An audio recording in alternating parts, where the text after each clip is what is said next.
예, 우리 할렐루야 샬롬하고 인사합니다. 할렐루야 샬롬 샬롬 샬롬 샬롬 샬롬.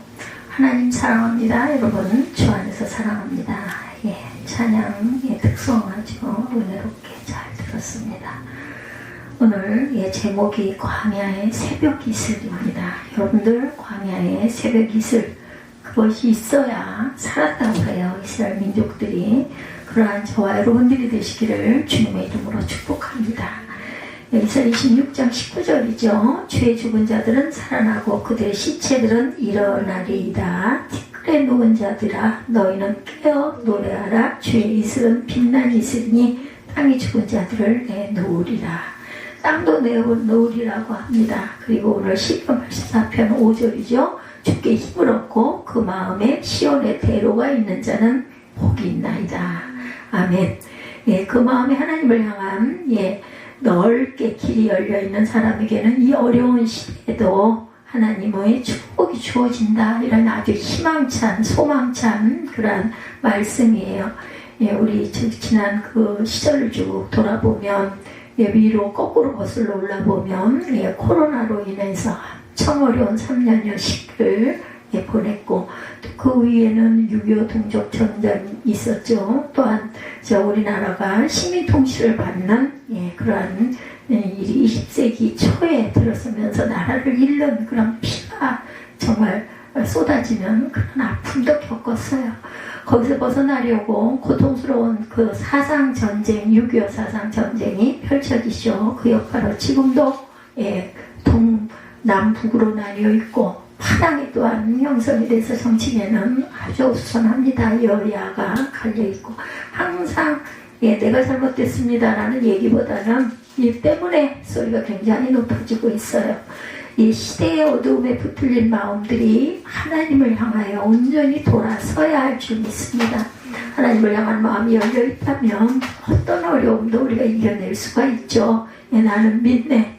주께서 우리를 온전하게 인도해 주실 것을 믿는 나는 믿네의 특성이 아주 가슴에 와닿았어요. 주께 힘을 얻고 그 마음에 시온의 대로가 있는 자는 복이 있나이다. 그 마음에 시온의 대로가 있다는 것은 그 마음에 하나님을 향한 길이 넓게 열려 있습니다 라는 것을 입술로 고백을 하는 내용이죠. 시온의 대로는 예루살렘의 시온산, 하나님의 성전을 향해 나아가는 큰 길을 의미합니다. 하나님을 향하여 나아가는 큰 길이 시온의 대로, 마음으로도 가고 몸으로도 가고, 그렇죠. 누군가의 마음에 시온의 대로가 열려있다는 것은 믿음과 희망이 살아있는 마음으로 하나님을 바라보는 것을 의미하죠. 하나님을 향한 구원의 길이 그 마음에 밝고 넓게 열려있다라고 입술로 고백을 하죠. 우리 마음에 있다면 어때요? 우리가 입술로 나중에 고백하게 되죠. 내가 딸을, 내가 아들을 참 사랑해요. 그러면 그것이 행동으로 나타납니다. 좋은 거 먹이고 싶고 잘못된 거 자꾸 고쳐주고 싶고, 그래서 잔소리꾼이라는 말을 듣더라도 그래도 어쩔 수 없이 내가 안 해야지, 해봐야 지키지도 않는 거, 듣기 싫어하는 걸 내가 왜 해? 그랬다가도 또 단 몇 분이 지나지 않아서 또 말을 하게 되죠. 좋은 거 먹어라, 골고루 먹어라, 먹고 나면 양치를 꼭 해라, 잘 때 또 이러이러하게 해라, 너무 늦게 자지 말아라, 이런 이야기 자꾸 해요. 왜? 사랑하는 마음이 있기 때문에. 우리가 계속 끊임없이 그런 것처럼 하나님도 우리에게 이 시온의 대로가 있단다, 이리 가거라 라고 말씀하신 오늘 본문입니다. 시대의 어둠이 깊을수록 하나님을 향한 마음은 오히려 더 밝게 빛날 것입니다. 예수께서 우리를 찾아오신 시대는 어두움의 깊은 그런 골이 깊었던 그런 시대였습니다. 어떤 희망도 안 보이는 큰 어두움의 시대에 예수께서 찾아오셨고, 자신이 하나님께로 나아가는 시온의 대로가 된다라고 말씀하세요. 내가 길이요 진리요 생명이니 나로 말미암지 않고는 아무도 그 길을 갈 수가 없다고 말씀하죠. 그렇다면 우리는 어떻게 우리 마음에 그 길이 만들어지게 할 수 있겠는가? 어떻게 하면 우리 마음에도 시온의 대로가 생겨나게 될 것인가? 심각한 병으로 어려움 당하는 성도를 찾아가서 기도할 때들이 있다 그래요. 병세가 위독해지면 가까이 있던 누군가가 그 사람에게 이런 말을 하죠. 어떻게든 먹고 걸으면 살아날 수 있습니다. 저도 마음에 그런 마음이 있어요. 움직여야 한다. 자꾸 누워있는 게 너무 좋고 너무 편하고 자꾸 이래가지고는 안 돼. 네, 그래서 제가 운동을 쉬려고 하다가도 또다시 일어나서 갑니다. 어떨 때는 아주 갈등이 굉장히 많죠. 오늘 하루 그냥 좀 이렇게 좀 그냥 누워 있었으면 좋겠다. 왜냐면 그 시간 돼서 일어나서 가다 보면 이제 그때부터 쭉 이어지는 일들, 뻔한 일들인데 엄청 그게 공부하고 힘들 때가 있어요. 어떻게든 먹고 걷고 그리고 운동하고 일을 하면 어제도 밤에 그 강단들 2개를 닦고 앞에 있는 그 유리 탁자들 그걸 좀 닦았어요. 맨날 그 물로만 닦아도 되지가 않고 이게 이끼가 끼고 그래서 어제는 그걸 닦느라고 고생을 좀 많이 해서 그런지 금방 배가 고파지더라고요. 배고픈 그 느낌이 별로 안 드는데 그래가지고 가가지고 뭐 다른 거 뭐 필요해요. 그냥 찌개냄비 열어놓고 조금 데워서 쓴 채로 밥을 한 공기를 먹고 나니까 배가 든든해지더라고요. 그렇게 먹어야죠. 그리고 나서 뭔가 따끈한 물을 좀 마시고 그러니까 단잠을 자게 돼서 몇 시간을 잘 잤습니다.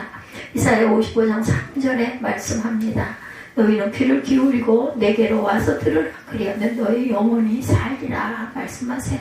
참 성경은 정말 귀한 말씀이죠. 왜냐하면 우리에게 답을 다 제시하세요. 문제가 있을 때 성경 어디를 열어도 희망찬 이런 말씀들이 다 적혀 있어요. 내게로 나와 들으라. 그리하면 너희 영혼이 살리라. 그러시기 위해서 여러분 이 자리에 저와 함께 하신 줄 믿습니다. 시대가 아무리 없다 해도 그 어떤 큰 위기에서도 하나님의 말씀을 들으면 하나님의 말씀이 내 마음에 들어오게 되면 임하시면 그 사람은 살아날 수가 있다. 그래서 그 말씀을 듣고 함께 나누고 함께 누리고 가기를 원합니다.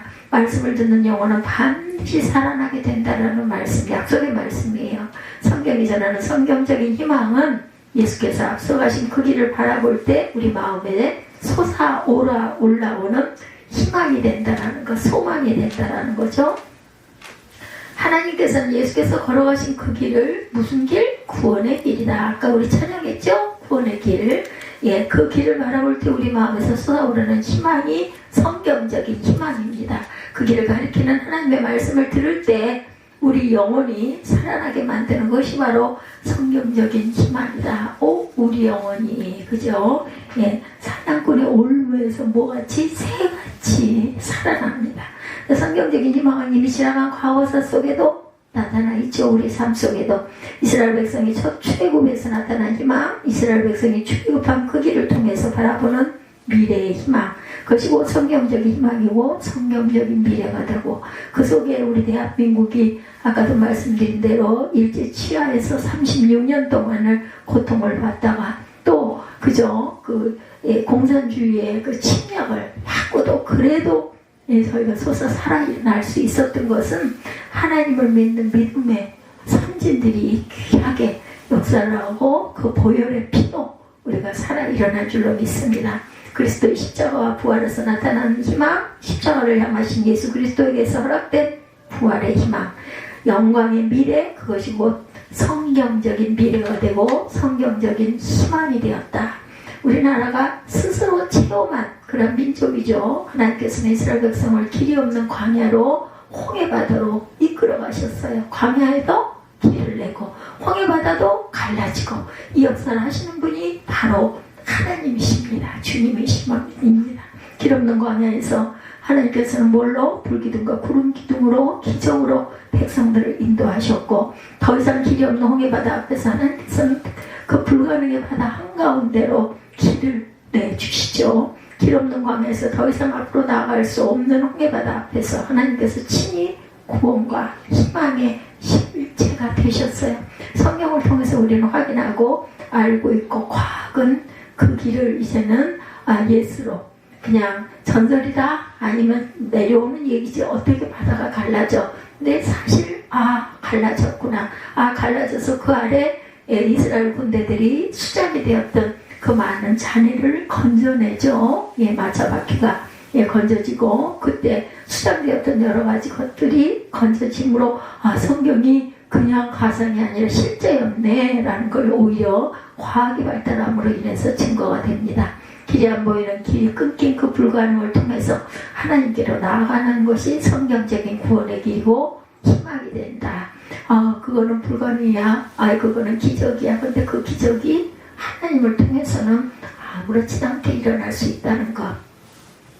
우리로 하여금 희망의 길을 걷게 하려고 예수님은 절망의 길을 스스로 선택하셨어요. 그것이 곧 성경적인 희망의 길, 어디를 밟고 주님의 십자가를 밟고 주님의 피 흘림을 힘입어서 덧입어서 우리가 구속을 받았죠. 십자가의 죽음과 실패를 받아들인 그리스도를 통해서 부활 승리가 나타난 것이 성경적 희망이 되었습니다. 그렇다면 하나님의 승리와 부활과 영광이 나타나기 전에 그리스도의 고난과 실패와 십자가의 죽음이 지어야만 했던 거죠. 홍해가 갈라져서 구원의 길이 열리기 전에 길이 없다고 탄식하는 백성들의 절망적인 함성이 들려오게 됩니다. 성경적인 희망의 길이 나타나기 전에는 실패와 좌절 속에 버려진 인간들이 나타나게 된다는 거. 반드시 나타나야만 뭐가 일어나요? 기적도 일어날 수 있다. 성경적인 희망의 길이 보이기 위해서 하나님께서 택하신 사람이 처음 나타날 때 그 사람은 희망 없는 인간으로 억울한 실패자로 버려진 인간으로 나타났어요. 하나님께서 택하신 희망의 사람이 처음에는 절망의 모습으로 나타난다라는 거 반드시, 그죠? 그래서 우리가 항상 우리가 어려운 실패와 고난이 나타났을 때 그것이 오히려 고난이 소망으로 희망의 꽃이 피어나게 할 수 있는 시련을 오히려 우리가 감사할 줄 알아야 된다. 믿음으로. 그렇죠. 꿈에서 난 요셉은 형제들로부터 버려진 관계와 사랑의 실패자로 나타났죠. 모세는 히브리 민족을 위해 어려운 일을 했지만 자기 민족으로부터 외면을 당하죠. 그리하여 광야에 버려진 실패자로 나타났습니다. 다윗은 자신이 충성했던 사울왕에게 쫓겨다니는 억울한 실패자가 되었어요. 예수님은 자신이 구원하려 했던 유다 백성으로부터 배신을 당하고 죽임당하신 억울한 실패자요 희생자로 나타났습니다. 그들은 모두 한때 버려진 실패자로서 억울한 희생자로 살아야만 했고 그 실패와 억울한 희생을 향한 때가 참에 우리 찬양 있죠? 하나님께서 친히 개입해 들어오셨어요. 바로 거기서부터 성경적인 희망이 본격적인 모습을 드러내기 시작한다라는 것. 그래서 고난이 유익이다 말씀하시죠. 어디론가 멀리 버려진 요셉이 아주 깊은 감옥으로 철저히 버려졌던 어느 날 하나님께서는 그 요셉을 애굽의 총리라는 높은 자리로 들어 올리시죠. 미디안 광야 깊은 곳에 40년 동안 버려졌던 모세에게 하나님께서는 최고의 종이라는 고귀한 직책을 맡기십니다. 반역자가 되어서 오랫동안 도피 생활을 하던 다윗을 부르셔서 하나님께서는 이스라엘 최고의 왕으로 높여주시죠. 절망과 죽음의 십자가에 버려진 그리스도를 하나님께서는 만왕의 왕으로 살려놓으십니다. 인간들에 의해 버려지지 않았더라면 하나님께서 되찾는 일도 없었을 거예요. 그렇게 멀리 버려진 요셉이 없었다면 애굽의 총리 요셉도 또한 없었을 것입니다. 광야에 버려진 모세가 없었다면 최후의 종 모세도 있지 않았을 겁니다. 억울한 도피자 다윗이 없었다면 믿음이 깊은 왕 다윗도 없었을 것이고 다윗에게 태어난 솔로몬도 없었을 거예요. 솔로몬은 아주 귀한 예술가이고 시인이죠. 십자가 죽음이 없었다면 부활의 영광도 당연히 없었을 것이고 저 여러분은 영생을 얻지 못했을 것입니다. 실패하여 버려진 사람이 없다면 그를 되찾는 하나님의 구원도 없을 것이라는 것. 억울한 실패와 희생이 없었다면 하나님의 구원도 희망도 변화나 새봄도 없었을 것이라고 말씀하죠. 실패하고 좌절해 버려진 사람이 있어야만 하나님의 구원이 반드시 나타난다는 것. 억울한 희생자들이 있을 때 하나님의 용서와 구원이 나타납니다. 실패와 좌절, 억울한 희생, 그것에 근거해서 그것을 배경삼아 하나님의 구원과 성경적인 희망이 살아 일어난다라는 거죠. 그러니까 하나님의 희망과 구원과 복음에는 실패하여 벌어진 요셉이나 모세와 같은 인간들이 먼저 나타나게 되죠. 억울하게 도피해 다니는 다윗과 같은 사람이 먼저 나타납니다. 하나님의 뜻을 따라 올바른 길을 걸었지만 희생과 죽음을 받아들여야 하는 아벨과 같은 예수님과 같은 사람들이 나타납니다. 선택받은 사람들이 먼저 실패와 좌절과 희생의 길에 세워지고 난 후에 그들을 일으켜 세우는 하나님의 구원과 희망이 살아 일어난다. 그 신앙생활에서 버려진 실패와 억울한 희생은 반드시 있어야 한다는 것이에요. 버려진 실패와 억울한 희생의 터전 위에 하나님의 구원과 부활의 영광이 살아 피어 일어난다. 먼저 자리 잡은 그 깊은 어두움을 헤치면서 하나님의 빛이 밝게 비춰오게 된다는 거죠. 성찬 때마다 듣게 되는 고린도전서 11장 26절 말씀입니다. 너희가 이 떡을 먹으며 이 잔을 마실 때마다 주의 죽으심을 그가 오실 때까지 전하는 것이니라. 성찬을 할 때마다, 예배를 드릴 때마다 주의 죽으심을 전해야 한다는 것. 기독교인들이 예배를 드리고 찬양하고 신앙생활하는 그 바탕에는 우리 주님의 실패와 희생과 죽으심의 피가 흐르고 있습니다. 그렇다면 실패와 좌절이 가득한 우리 이 시대를 우리가 어떻게 바라보아야 할 것인가? 이러한 좌절과 실패와 희생을 터전과 배경으로 삼아서 하나님의 구원과 희망을 향하여 마음을 열어야 한다라는 것이에요. 도대체 앞이 안 보이는 시대의 혼란과 어두움, 수없이 많은 사람들이 실패와 좌절, 그런 것들이 얼마든지 우리 앞에 놓여 있게 된다라는 것. 하나님의 구원과 희망이 나타날 터전과 배경은 얼마든지 마련되어 있다라는 것입니다. 그렇다면 하나님의 구원은 언제 어떻게 나타나게 될 것인가? 어떻게 그런 일이 일어날 수는 있을까? 그 질문에 대한 대답을 말씀드리면서 결론을 짓습니다. 예수 그리스도의 부활은 우리가 살아가는 역사 안에 일어났지만 역사에 속한 사건은 아니라고 말하죠. 우리가 살아가는 인생과 역사 안에서 주님의 부활이 일어난 것은 분명합니다. 그런데 인간과 세상의 능력으로 만들어낼 수 있는 사건은 아니라는 의미에서 부활은 역사에 속한 사건이 아니다 이렇게 말하죠. 인간의 역사에서나 대자연의 흐름에서 부활과 같은 일은 일어나지 않아요. 그런데 대자연의 흐름에서 부활과 아주 비슷한 일이 일어날 때가 있습니다. 이사야 26장 19절 말씀 바로 그런 경우를 전하고 있죠. 이사야 26장 19절에 주의 죽은 자들은 살아나고 그들의 시체들은 일어나리이다. 티끌에 누운 자들아 너희는 깨어 노래하라. 주의 이슬은 빛난 이슬이니 땅에 죽은 자들을 내놓으리로다. 주의 죽은 자들은 살아나고 그들의 시체들은 일어나리이다. 아멘.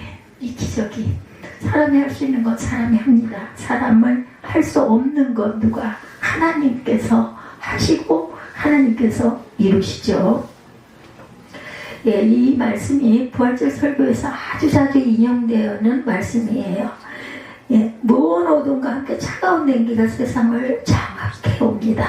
광야의 어둠 속으로 따스한 기운이 사라지고 나면 더 이상 희망이 없어요. 이제 밤이 깊어갈수록 어둠과 차가운 가운데 무게를 더해갈 뿐 언제 그 시커먼 흑암이 거칠지 우리는 이거는 안 거칠 거야. 끝이야. 이런 생각을 하는 순간 뭐예요? 미명이 어스프레하게 밝아옵니다. 깜깜이 지나가고 나면 광야 어둠 속에 주저앉았던 사람의 눈에 조그만 것들이 빛이 보이기 시작하죠. 차갑고 어두운 광야 여기저기서 작은 이슬방울들이 반짝거리기 시작을 합니다.